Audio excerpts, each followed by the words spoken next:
The show can't start until we crack open a bottle of Revelton. Whether it's their crisp, clean vodka, the bold spice of their rye whiskey, the rich smoothness of bourbon, or the original honey whiskey that started it all, every pour is a taste of craft and passion straight from the heart of Iowa.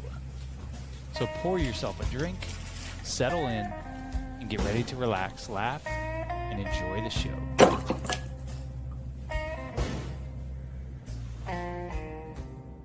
I'm proud to support Three Beards Media, and I would love to work with you. If you need merchandise for your company, organization, band, softball team, whatever, I can help. From name brand apparel to promotional items, large orders or small, online stores, and more, I can help your brand stand out. AKC Marketing is local, based in Johnston, and we are an employee-owned business, so our costs are low and our turnaround times are fast. But most importantly, we give you personal service to make sure you get exactly what you're looking for. Email me at andrew@akcmarketing.com or find me on social media and let's make some cool stuff together. Now sit back and enjoy this Three Beards Media podcast.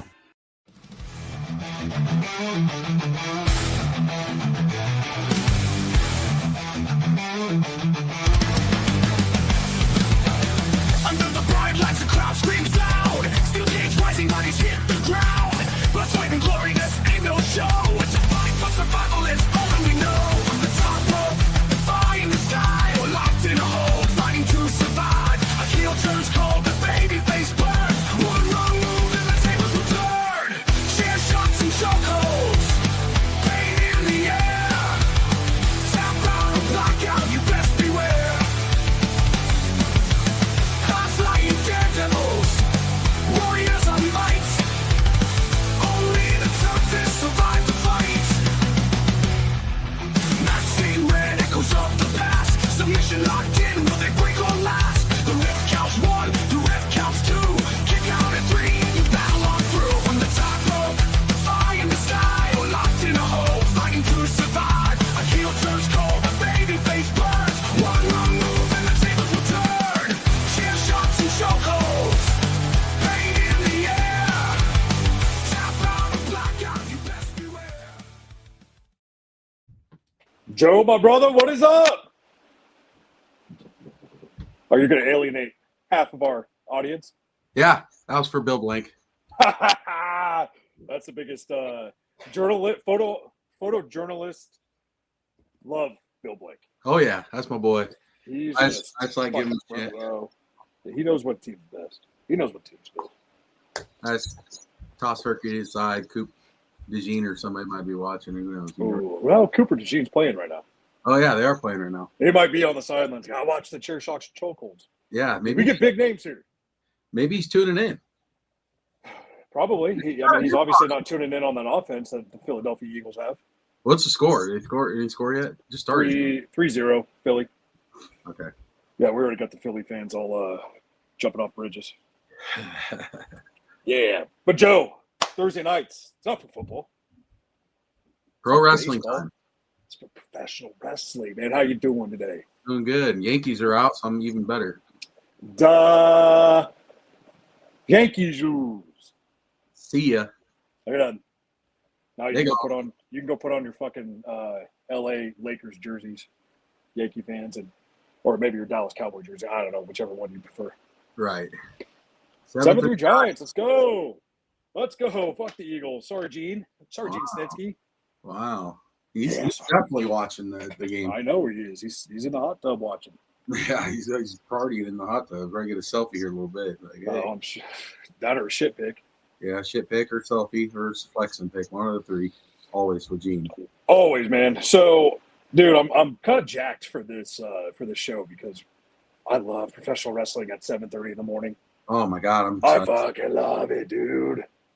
I got that old man in me, so I'll be able to wake up super easy and be ready to go. Fire it in the garage. Little breakfast pizza. Yeah, maybe run a high and get some shit and then get some. I think I'm gonna smoke some ribs, so get some ribs. We have to go to Berkwood Farm Ribs or something. I think you're gonna have to, man. I mean, Berkwood Farms. Hey, shout out to Berkwood Farms last week. There was a lady after I texted you that picture that we're sitting there at the campgrounds and everything, and she's like, "I hate pork and smoked food," but she said that pork butt was amazing, and so if someone comes in there and mentions my name, you'll know what it's from. Dude, I mean, it's incredible. I mean, we say taste the difference for a reason. Yeah, But you've got to understand that everything you put in your body, it's how it's grown, how it's raised, how, it makes a difference. It does. There's no antibiotics at all in our pigs. Corn and soybean fed, all raised the right way. And the biggest thing is, too, it's the husbandry behind it. Because you hear about these slaughterhouses and you hear about these fucking farms that mass produce, all this stuff. It's just pump and dump, pump and dump, pump and dump, pump and dump, pump and dump. Yeah. We don't do that. What we do is we're audited every year by a third party that checks, kind of the square footage, making sure everything's happy and healthy. We need these pigs to be happy and healthy because that's how you get good fat. You don't stress them out.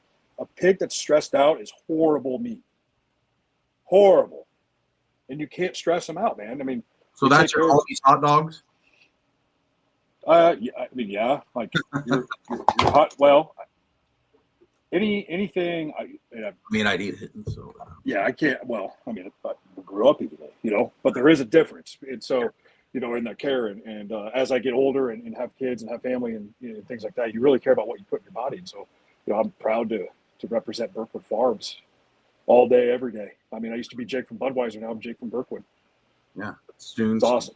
Jake from State Farm. You never fucking know what you be. No, I don't have khakis. No khakis in this department. No khakis. I was Jake Stanton. Blue jeans and sandals. Jorts. Like the Beebs. Jorts. So that's awesome, dude. That's awesome. Well, I was just getting my haircut today. Trim it up a little bit. Take care and spike your hair. Shout out Zach Ryder, Matt Cardona. We'll get to that too as well. But I was at Scissors and Scotch, and they got the Mulberry Gin from Revelton. So I had, not a big gin guy, but I love a gin and tonic. And so I had that. It was fucking delicioso. I used to like those. Delicioso. Those were bad. So since you did the noble thing and you're 2 years sober, congrats. I'll pick up where you left off. Oh, thank you. You got some years. You can use your liver for a while. No, so it was awesome, but now I'm drinking a Climbing Kites right now because I enjoy the taste of a sparkling water with a little bit of bath time stress relief with the kids. Yeah. Oh no, I got some of that stuff up in the fridge. Usually one for about an hour before bed. I like drinking one of those. Yeah.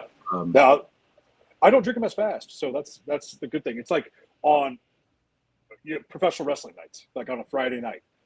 I've got to be up early with the kids. I'm at home. I don't want to drink gin or I do. I support sponsors, all that, or whiskey or bourbon or anything like that. I just want to calm down, man. Kids stressed out. Work's got me stressed. Let's have a little. Speaking of sobriety, Mark Muhammad Hassan messaged me after I made my post the other day. Yeah. And he sent me a personal message. It was really cool. He's like, since I left Iowa, I'm 29 days sober. Good, man. That's awesome. He's like, you're an inspiration. And I was like, well, damn, dude. I was like, how's the Zins though? He goes, uptake on the Zins. I said, yes. Dude, no, I mean, that's the way to talk about like stars. Maybe Mark's watching. Who knows? But that, I mean, you go, dude, he's such a fucking solid cat. Such a good dude. Such a good dude, man. So shout out Mark. That's awesome, dude. Congrats. One more thing I wanted to say, thinking about Mr. Chris Shipley and his family and everything. Yeah. So we haven't been on the show since that happened. So we are definitely thinking of him, and thank you and him and JT for everything they do for us to give us a platform. So yeah, we can't do it without you guys. We don't know what that is yet, in our lives, but so right. Well, so yeah, I mean, it's a credence. She raised a great man, and so yeah, shout out Chris. You've got a lot of people in your corner, and then you also got more coming because I'm sending podcast guys to you, that want to do some podcast. I think it's my USDA event works for us from Berkwood. He's got a podcast. Can't remember what it's called. Chris, if you're in here, drop the name. But I think you guys are going to link up, so it'd be good. But yeah, no, let's pivot because we got some good pro wrestling, and I want to start. We got Crown Jewel Perth coming. And when they announced that like 6 months ago, I'm like, wait, Crown Jewel? Isn't that supposed to be a Saudi thing? Mhm. That kind of fucking makes sense because they're gonna get a WrestleMania. I think they might already. Yeah, they've got WrestleMania. Yeah, they announced that. Yeah, so now it kind of makes sense that they kind of get away from that and go kind of tour that Crown Jewel thing. Maybe they're doing like 6 continents.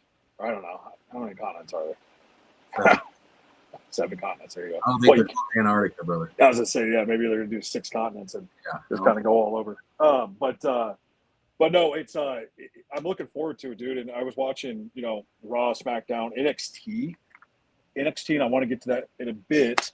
But like we talk about wrestling being hot, and everybody giving like Triple H shit for like booking, dude. I'm loving like the Asuka and Rhea Ripley deal. Oh yeah, I was just Like thinking it's about making that. it huge, dude. Yeah, it's Hi, buddy. they're definitely pushing them. I love the Kabuki Warriors thing going on right now with Io and Rhea. Yeah. I think that's phenomenal, and it could really switch into different angles on that too. We'll have to watch and see. Yeah. Because Kairi Sane's kind of like going off to the side, and she don't want to do it. She's being bullied to doing things, but a lot of times with those Japanese wrestlers and stuff, they don't speak great English, but the way they're doing their promos and backs, I love it. I think they're doing a great job with it. So they need that little push to really push Kairi Sane. Asuka's already Asuka, and I don't think Io is Io yet. And even with the world title, she's a phenomenal wrestler. But Right. the whole angle's great.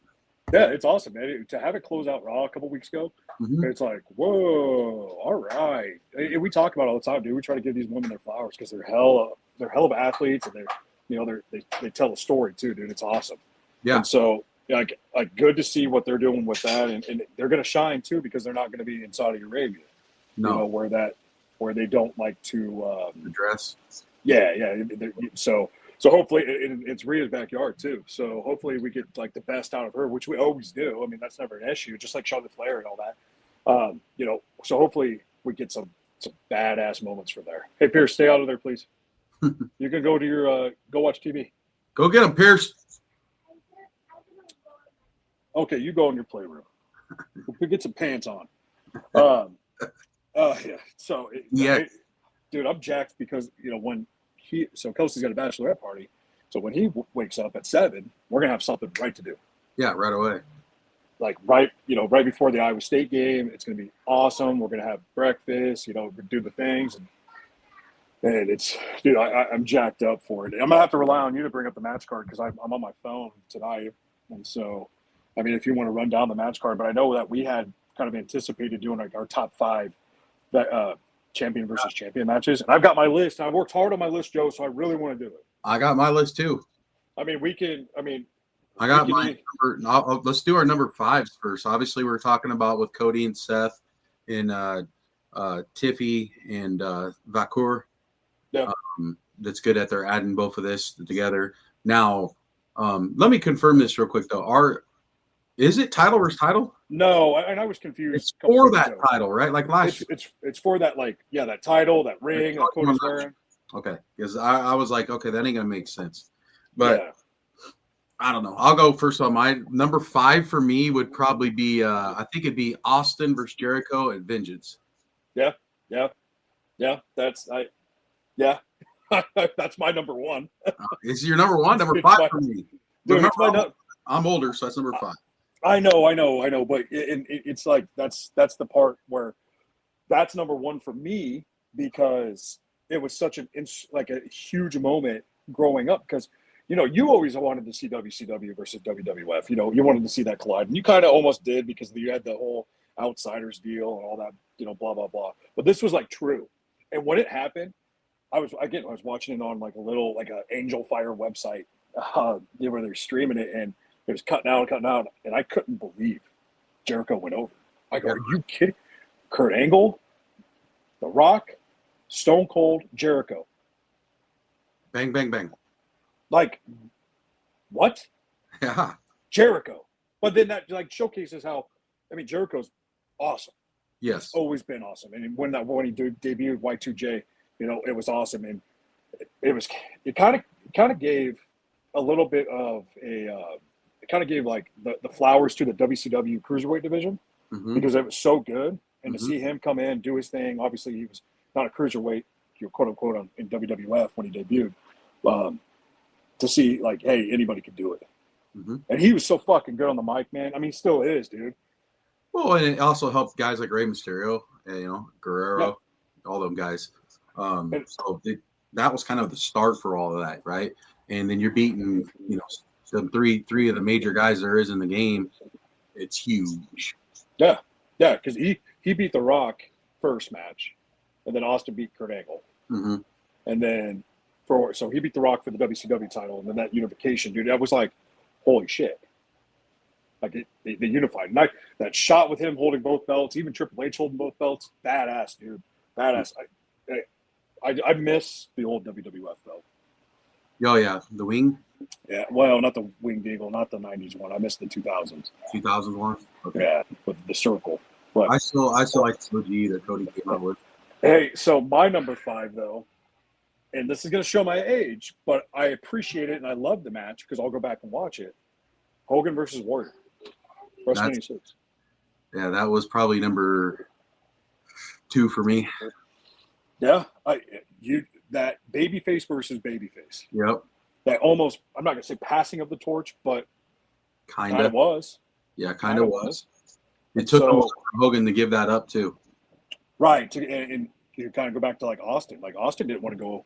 He didn't want Brock Lesnar to go over. Because there was that build and everything like that. But it was because I wasn't.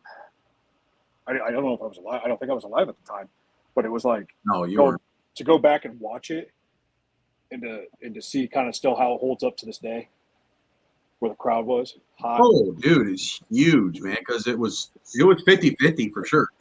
Every time it used to be just Hogan, and then if Warrior came out, whoever he had, it was Warrior.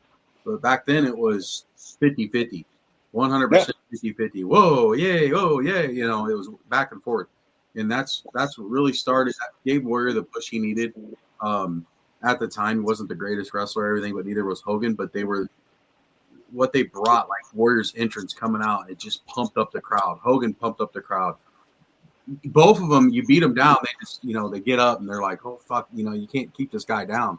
So when he stood up after that leg drop, it was just like, oh, shit, this is going to happen. That's how I felt. I remember watching. I watched that. That was a pay-per-view, and I believe I was at Jeff Edler's house watching that. If I remember. Yeah, it was WrestleMania 6.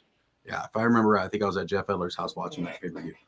Yeah, it was crazy. I mean, that's the first time you saw a weakness with Hogan, but I think that was also as he transitioned into Hollywood. Well, it was probably the only guy that they thought that could make Hogan weak because they wanted to put the belt on DiBiase. He technically had it for a day. And like Ted has always told me, he's like, I didn't need the belt to be who I am because, back then, the characters were who they were. Right. And we always had the best character. Why didn't we, huh? DiBiase had the best character, living like a million, Oh, yeah, yeah. He said that Vince would give him like wads of cash and a limo to pick him up. He had to live, live cash. He had to turn his receipts at the week. He get more cash. That's how he lived. That's fucking crazy, dude. Yeah.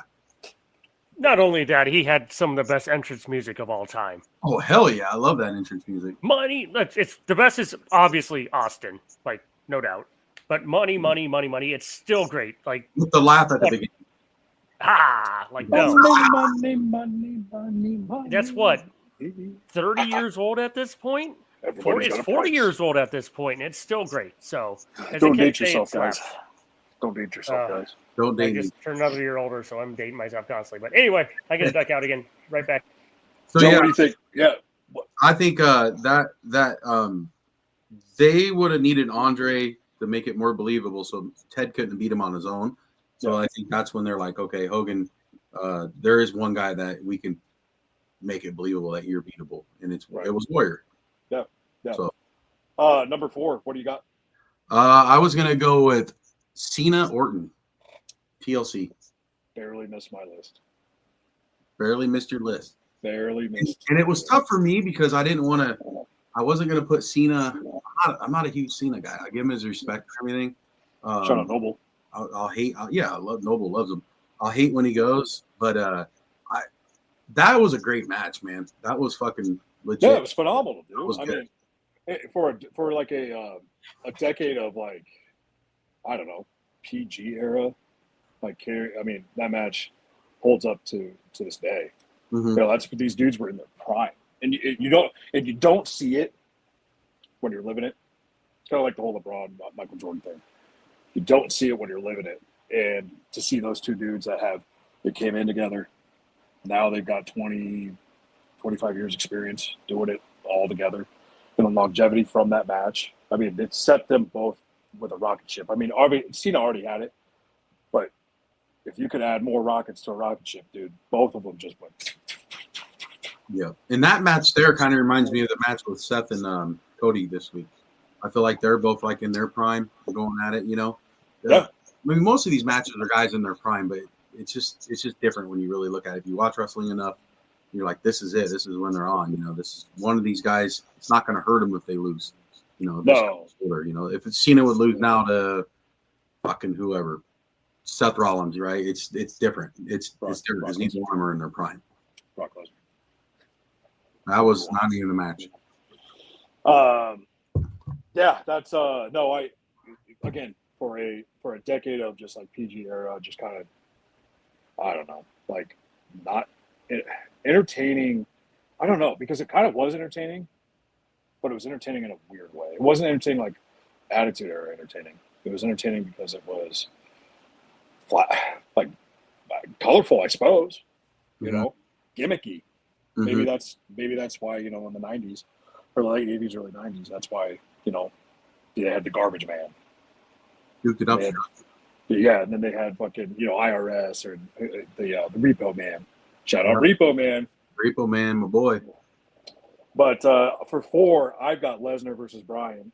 Okay. At Survivor Series. I thought about that one. That's a good, real good one, because I rewatched that today. Actually, it's you know, it's the king. It's a monster versus a little guy. Yeah, right? David versus Goliath. Right, David versus Goliath. Exactly. That's exactly what the match was. And Brock, you know, did Brock Survivor Series things, kicked the shit out of him for 15 minutes, and then Bryan got you to believe it was, you know, going to another fucking gear. He's one of the greatest technical wrestlers of all time. So you knew he can work with anybody, just like Bret Hart. And it's just like that cemented Bryan. He already wasn't. I mean, more so poured more concrete on his feet, because he could hang with Brock Lesnar. Right. What's up, Kyle? Hey, Kyle. Yeah, that's you know, Brock Lesnar, this towering titan, you know, who's done it all, seen it all, beat everyone. Yeah, but you're fighting this guy that has the heart, right? He's got the heart. He's going to show everybody that we can take down the monster. And I mean, he did. He got his ass kicked, and then he kept fighting and fighting, and then chopping down that boom, boom. Goliath went down, right? For a little bit, but then, you know, it's Vince. He loves his monsters. You know, he loves his boy back there. Yeah. But to go over, both look strong. It was awesome. It was a good match. I love it when Survivor Series do that, or when WWE was doing that. You know, the brand split, and I think SmackDown, and it was like up 6-0 after that.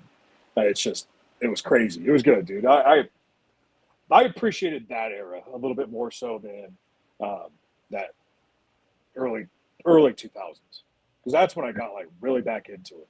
So like from 2012 to about 2012 to about 20, I'd say 15. You know, it was more what's Zack Ryder doing, you know, all that stuff. I tuned in for him and tuned in for him and Dolph Ziggler. But then it's like, all right, Brock's back. Let's go. He's an ass-kicking machine. So yeah, that's my.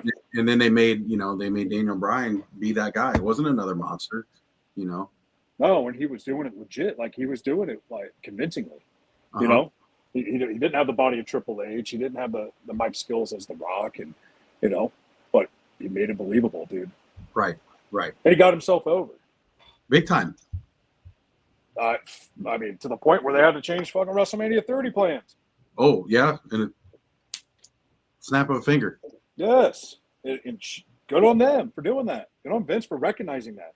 Because you got a guy like Zack Ryder that got himself fucking over, and they threw him off the stage in a wheelchair. Yeah. Still pissed at that. But Zack Ryder's back. I mean, let's talk about, I'll pivot real fast. not Zack Ryder, but Matt Cardona. I saw him on NXT. I was like, fuck yes. Love it. Love it. He needs to keep showing up. That's the indie god. I love that shit because like they did a great job with the refs too because like Jordan Grace was a ref. Yeah.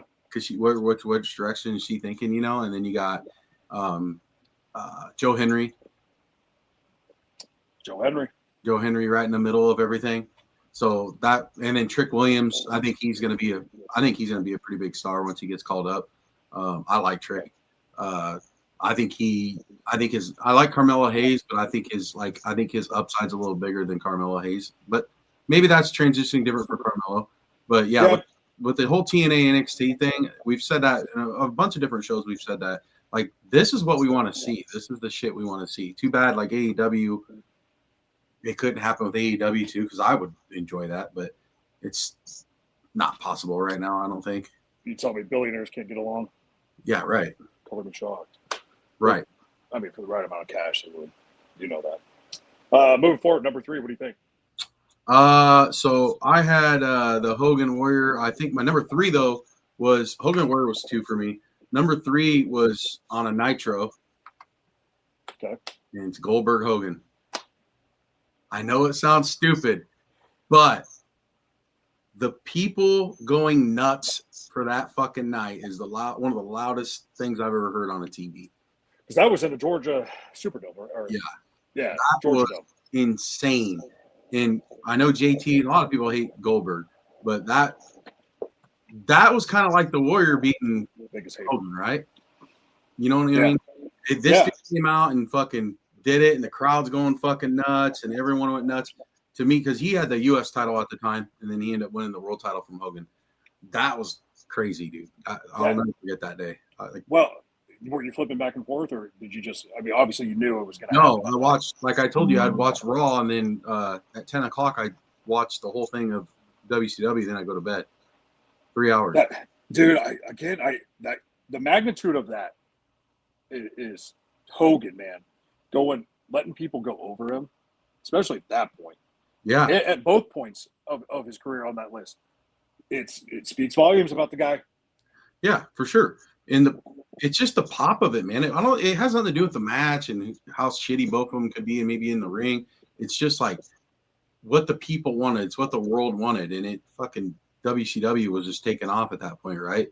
So I'll just never forget like how jacked I felt to be like, oh shit, here he comes, you know, and is he going to run over Hogan like he does everybody else? You know, they have to make it kind of like that, and he kind of did. But you watch that match again, and you'll see just the people, and you can hear it. You can just hear it. Yeah, I'll go back and actually watch that tonight, to be honest with you.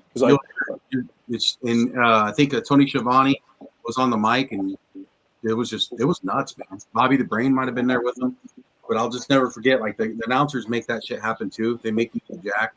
You know, that's why I like Pat McAfee. I know he gets a lot of hate, but I love Pat McAfee. I like him for that reason because he gets me jacked too. Like, okay, let's go. You know. Yeah, that's what I love about it. There's the biggest Goldberg fan. No, I was gonna hop in here. One of the things I like that when I go to a live show that I kind of miss is the commentary. Yeah. Like I love a live show. Like I like indie shows better live, but like when I go to Raw or SmackDown and I don't have Michael Cole talking, like Michael Cole, I've been defending him from day one. He is a phenomenal commentator. He also had to deal with Vince talking in his ear constantly, which have you ever done live production? Having someone talk in your ear while you're trying to talk and explain something is so freaking hard. But I think he's great. I think it's fun. Like John Cena gave him his moment in the ring. Like you've never missed a day of work. Like you are great for this company. But yeah. Also, like, go ahead. No, it's. I mean, you go back to Vince. You know, screaming in his ear. Michael Cole was doing like fucking play-by-play for War. Yeah. Desert Storm. Oh, was he? Yeah. So he was used to the commotion. Okay, I didn't know that. So yeah.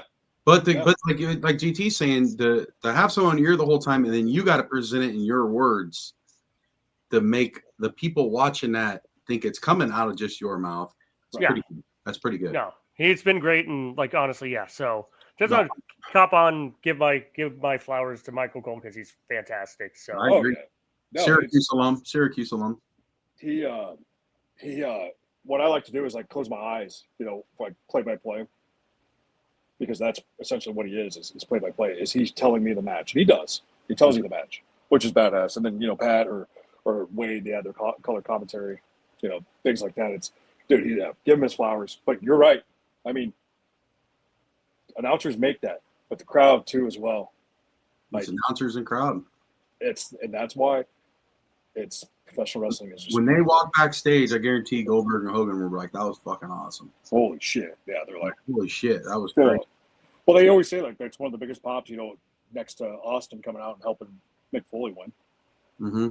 You know, but you're at Georgia Dome, I think there's like 60,000 people for Monday Night Nitro. Monday Night Nitro. That's wrestling. I mean, they were getting fucking 11.5 ratings. It was crazy. They did it on a Nitro. They didn't wait, you know. They didn't put it on pay-per-view. You should. That's a money-making match. No, sure Hogan was fucking furious that he didn't get his pay-per-view points. I'm sure he got something along those lines. Yeah, you drop it here tonight. TV ratings are going to go through way higher, and which makes people want to spend money for our pay-per-views. Yeah, right? We'll give you the PP, or we'll give you the Nielsen rating buy rate. Right. We're at 3. We'll take a break. We'll come back and we'll finish them. Yeah, finishing up. At Berkwood Farms, excellence isn't just a goal, it's a way of life.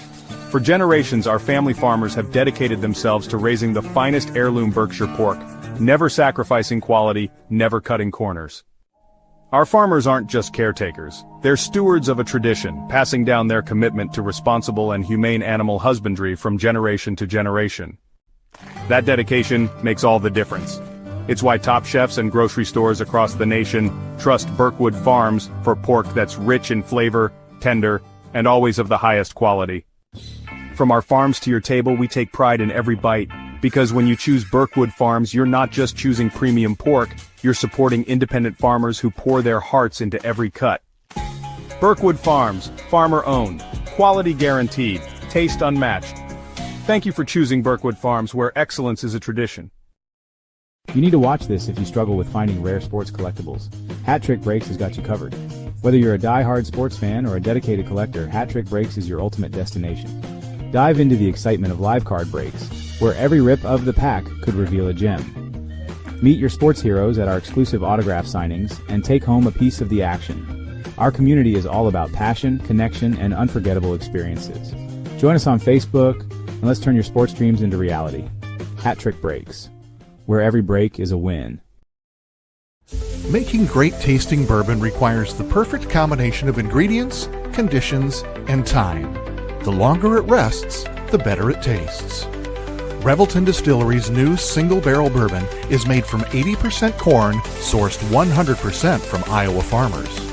And unlike mass-produced bourbons, each barrel of Revelton's single barrel bourbon is unique, proofed on when it tastes best. As they like to say, it'll be ready when it's ready. And to ensure the highest standards of quality and flavor, owners Rob and Christy Taylor oversee the production and bottling. Every single barrel. Iowa born, Iowa aged, Iowa bottled. Try the new single barrel bourbon from Iowa's own Revelton Distillery. ReveltonDistillery.com.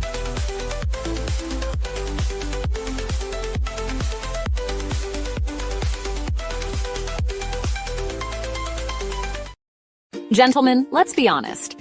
Finding the perfect gift for your wife or girlfriend isn't always easy. You want something thoughtful, stylish, and unique. And that's exactly what you'll find at Styled by JJ Boutique. Julia Bradshaw and her team strive to be your go-to boutique for casual, boho, and chic clothing and accessories, helping women elevate their style one piece at a time.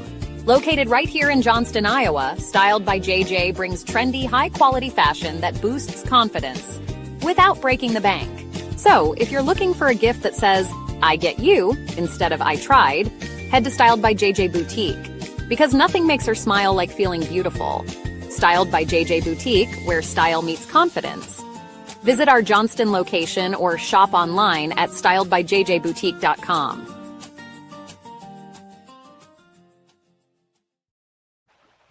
Welcome back. Oh, what do you got there? Oh, died, dude. Yes, sir. Nice. I need to turn up my mic or turn my sound. Live from the phone today. What's that thing Chris showed, that tenderloin or whatever, that sausage sandwich? Yeah. Where was that at? Oh, yeah, that's at Woman's. Every Thursday we do a hot sausage sandwich down there. Have you had It's a lunch special. No, I haven't had it yet. I want to go. We were talking about going today, but too busy at the office. It's pork month. How long you in there tomorrow? Been there till about 4. Okay. I might stop down there. I got a jet 4:30 or 3:30. Jesus Christ, 3:34. Kelsey's got a bachelorette party to get to, so I have the boys, and we're gonna watch Friday Night SmackDown. There you It'll probably just be me watching SmackDown on my phone. go. While Pierce watches. Following the boys around? What's that? Following the boys around? What do you mean? On your phone? Yeah, no, they'll put YouTube on for them. The other one doesn't do anything. It's 2 months. Yeah, Sometimes I know. Pierre's there. You still got to walk But- around. Yeah, I gotta put paper under them. It's my paperweight. No, yeah, let's continue this list, man. I like doing lists. I like doing a little rundown. Me too. Kind of got it from Sean and Lucas. Yeah. Oh yeah. How they kind of rank their top fives, and Heather and Bussy, and they do like top fives. And so I was like, man, champion versus champion. This is badass, dude. Perth. Let's what can we say that hasn't already been said? You could have two knuckleheads come on here. I'm Jack. Fuck up. Seth, Cody. What are we going to say that's any different than what they're saying? I'm busted open. Mm-hmm. So let's have fun with it. Mm-hmm. Let's keep a list. I'm going to get you with one because I don't think this shows our era. But my number 3, CM Punk. 2-man power trip versus Brother of Destruction. I was thinking about that. I see now. I was doing some research and remembering things, and I was like, I forgot about that one. Well, that's when I text you this idea. That's like the first one that came in my head because that was so badass. You talk about the entry, like just the all world champions. Yeah, it was Brothers of Destruction with the tag titles, Triple H with the Intercontinental, Hogan Austin with the World Championship, the WWE Championship. Yeah, and at the time, you probably knew he was going over, but fuck, I did. Well, the thing about it is, like I said, they're all world champions. They're all main eventers. They're all top guys. And then you make a tag match out of it, and most of the time you can see some tag matches like, why the fuck's this going on, right? That was like, okay, I don't know. It kind of makes you think it's almost a 4-way in a way, but it's not because Brothers of Destructions are together. And then at the time, Triple H and Austin were really eye to eye. Yeah, it's like because that was after. No, that was before. No, it was after Triple H had his first knee surgery, quad surgery. But it made those titles, like he had the Intercontinental title, it made the tag team titles so much bigger. Mm-hmm. And that's what they used to do back in the days. They made these titles feel so big, and Triple H is doing that, again. Like you got to make these lower cards huge, or these lower titles huge, because that's your future star. You always said the Intercontinental Champion is like your next in line. Yes. And WWE to me, and this work out for Zack Ryder. WWE to me, when I think of it, tag champs, I'm thinking like Demolition, LOD, British Bulldogs, The Rock, shit like that. WWE, since like a few teams, has went right. Yeah. AEW though makes the tag titles the shit. Yeah. That's my opinion. I think what AEW does with tag titles is above and beyond what WWE is. I'd agree. Finn Balor and JD, okay, right? Judgment Day. But let's be honest. You think Finn wants that shit? He wants to do something else. Well, I mean, it's like, dude, they have different fucking FTR, tag titles. Shit like that. Like, that's what I like about AEW. I like their tag team division way better. Well, they have 2 fucking tag team titles. So it's like, who do you take serious? Exactly. You take the Wyatt serious. You take the Judgment Day serious. Like, why are we doing this? I understand having a women's champion and a women's on each brand. Like, I just don't like each brand has a Intercontinental, U.S. I just don't. I don't know because you. I think it's stronger. Takes away from both. I think it's stronger with one set of titles. I do too. You know, AEW might have the Ring of Honor tag team champs come in or whatever. That's fine. That's fine because they're their brand. They're the Ring of Honor tag team champs. Well, I mean, look at the Hardys on Tuesday. Yeah. Yep. Now they carry 2 belts and they're going to fight the Dudleys. You know, yeah, it's fucking awesome, dude. That's tag teams to me, right? Right. Both in a way, like Devon out of the 4 of those was the only guy that really didn't have the singles career that the other 3 guys did. But I would testify. Really? Those are fucking tag teams, right? That's what I'm talking about. That's what I want. That's what I like to see. And Brothers of Destruction being both world champions, they're Hall of Famers. Yes. They were fine. I was fine with that. Most fucking badass entrance. Yeah.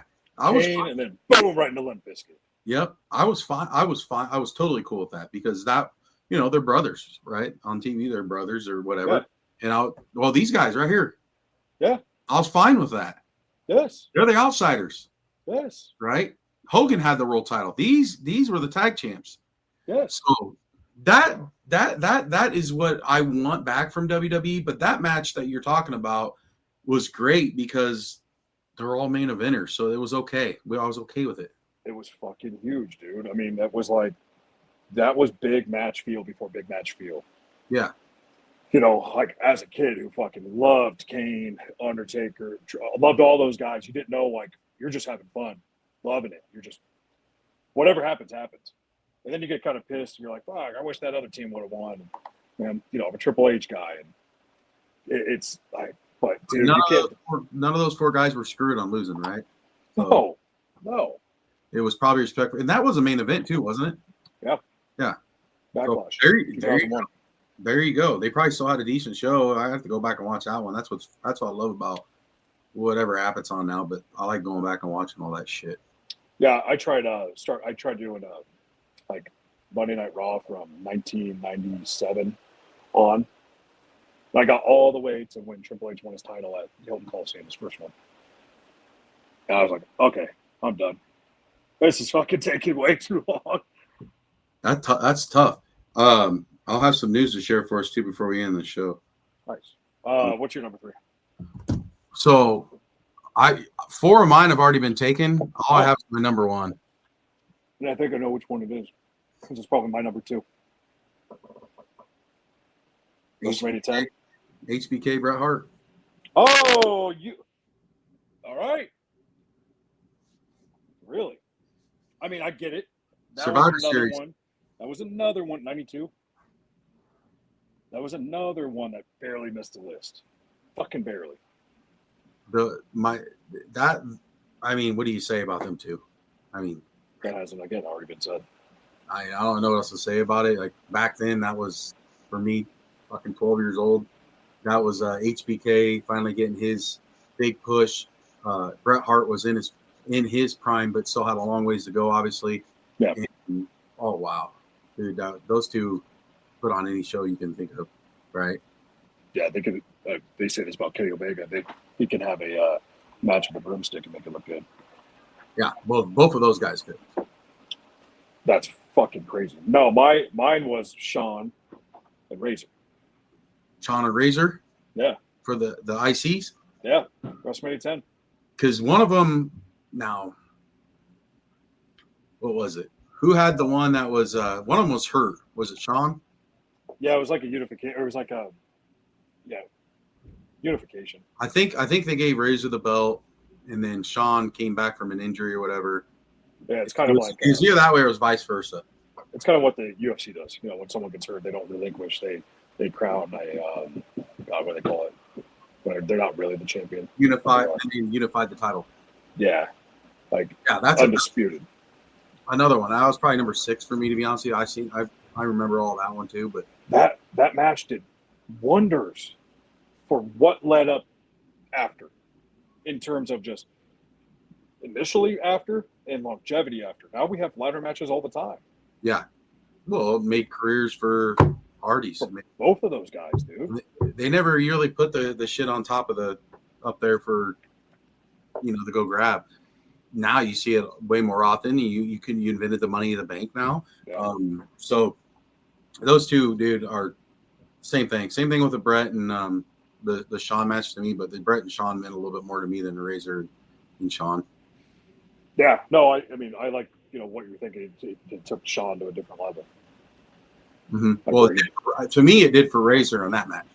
Oh, I was talking about the Bret Hart one. Mm-hmm. That's 100%. That's where we started. Sexy boy. Yep. He's that's kind of where he turned into all the problem Sean. So we haven't said you're number one. No, it was Austin Jericho. Oh yeah, that's right. I was pissed. What was the another good one was three-way with ECW, Matt Hardy, RVD, CM Punk. Who was it? No, I thought it was Jeff Hardy. I think it was Jeff Hardy. Matt Hardy, ECW World Champion. I don't know, because there was one where it was RVD versus Jeff Hardy. Yes, but then there was one where it was all three world champions going at it. Matt had the ECW title at the time. Virgin won. That's what I ain't going over. You looking at it? No, I can't. I'm on my phone. Oh, that's why I think it was. I'm not sure. Where's the producer? What's that? Where's the producer? I don't know. JT can look it up. Yeah, you can look it up. No, I mean, there was a few that you talked I talked about that just barely made it, But then there's also not a ton that really catch your eye, like the whole Jericho and Austin and Hogan and Warrior. Now, do you wish that the belts this week were actually up for grabs? No, because then it's I'm glad it's not. Well, let's be honest. If it was, Seth has to win, right? Yeah, because I think Cody's going on break. And I think what's your that match? I'm actually thinking Seth Rollins wins that match. Yeah, Seth does. Got it, JT? Whoops, I just messed that up. Sorry. Little There we Joe. go. Little Joe. I looked at it. I can't find anything. Google's messed up right now. It's giving me all this AI crap, and it's giving me what people did in pro wrestling. So I'll keep looking it up. But Matt Hardy versus. Yeah, do it on your phone because today my Google searches on my laptop have just been AI crap, and anyone who knows me how I feel about AI, so Love it. Gibbs. Yeah, because it's giving me a Jack Swagger match. It's giving me Edge, CM Punk, CM Punk, and Jeff Hardy. It was. That's what it was. Edge, CM Punk, and Jeff Hardy. There you go. You got it. Yeah. Yep. Yeah, that one. Okay. I'm not going to play it because I know we'll get shut down, but yeah, that good call on that one. I had completely forgot about them. That was, once again, three guys who can still go, and Edge, he can still go. I'm sorry, Cope or whatever he's going to call himself this week. Well, at the time, it was talking about these tag teams. It was Matt Hardy's time. There. Yeah. He was kind of the lower one. They would think would go on by himself. But I loved him back in the day when he came out the Virgin one and Matt's Facts. Oh yeah, that shit was awesome, dude. Shannon Moore. He just made an appearance at Ring of Honor. Oh yeah. Matt's Facts. Matt eats apples before he comes to the ring. Yeah, stupid shit. Oh yeah, so dumb, and it's kind of his entrance was loading, a loading screen. Yeah. It was so badass, dude. I mean, but then again, that's shit like that made. Matt Hardy and Jeff Hardy going up against, to be honest, two-man power trip. It made everybody fucking bigger than they should have been or could have been. Crazy. That's why I liked that kind of era, because they made everything so much bigger than it really was. Yeah. Oh, dude, 100%, man. They you got Tiffy or Vacour? It's Tiffy time, baby. It's always Tiffy time. I love Tiffy, but I think they're going Vacour. Yeah, I mean, I can see that. It's. I always thought my head was between the legs when she does the. Oh Jesus Christ! Other way. There's our strike. Yeah. It's a move. It's a wrestling move. I could talk wrestling moves in here. Hey, put me in that. Choke they me do out. men versus women. Choke me out. Go harder. AEW, they're beating the shit out of each other all the time. I love intergender matches. Yeah. Dude, when Chris Baron Statlander. Corbin, Huh? Baron Corbin gave that fucking end of days to Becky.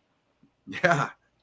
Like, that was fucking crazy. I'm like, oh my God. And you can just see Seth just going, like, holy shit, proud moment. But that's who's going over this weekend. What? Seth. Yeah, Seth's winning that one. There's that match, that one. There's we already talked about the Rhea. We also have LA Knight, Uso, Punk. LA Knight.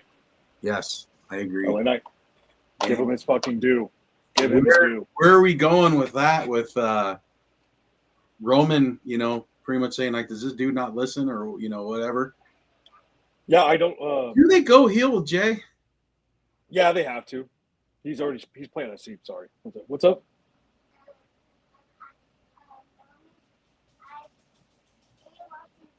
No, I'm not watching zombies. Are you going to bed?